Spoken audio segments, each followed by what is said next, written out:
What if a ghost can make all of your dreams come true, but the price was your soul?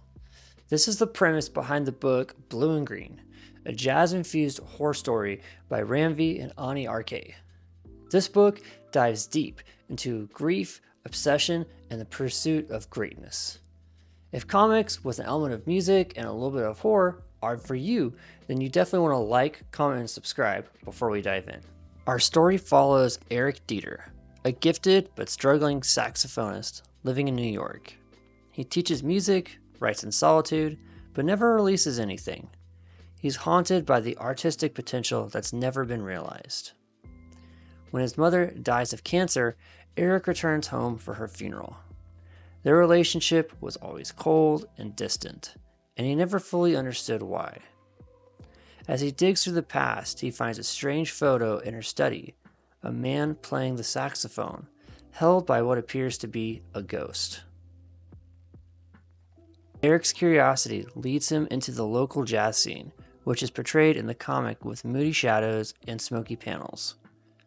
Anand RK's art truly shines here, blending realism with impressionistic surrealism to mirror Eric's descent. Eventually, Eric learns the man in the photo is Dalton Blakely, a saxophonist who died in a fire decades ago. A club owner gives Eric a key to a room, which contains everything that they were able to save from the jazz club after the fire and has been untouched since then. When Eric plays a vinyl found in the room, a ghostly figure appears, the same one from his mother's study. This ghost tells Eric that greatness is in his blood and offers him a choice: stay mediocre or accept a dark gift that will let him become a legend. Eric says yes. From here, time fractures. Eric wakes up 2 weeks later, disoriented. His music has taken on a supernatural quality.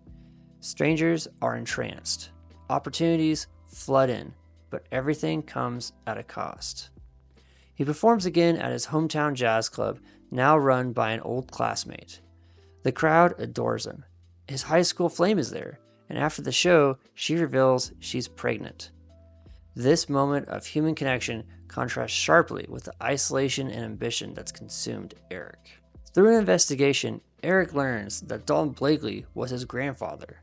His mother had rejected music because of the trauma Dalton left behind.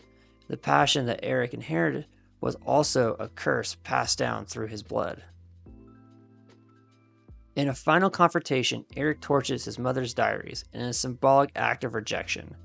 The ghost returns one last time, revealing that every musician he touches is ultimately devoured, body and soul. But their music lives on. Eric is given one final truth.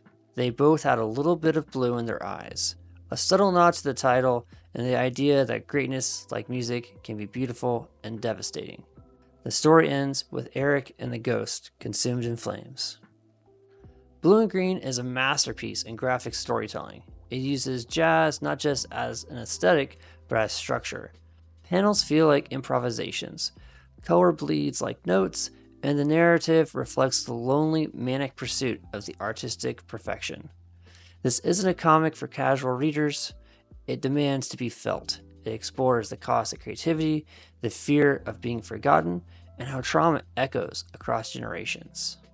If you like experimental comic books, ones that have a little bit of horror, or ones that are about the pursuit of making great art, then Blue and Green is a must read. Let me know what you guys thought about Blue and Green, especially if you've read the book, and don't forget to like, comment, and subscribe for more comic book reviews that have an element or emphasis on music. Until next time, I'm Blue Sirens. Peace.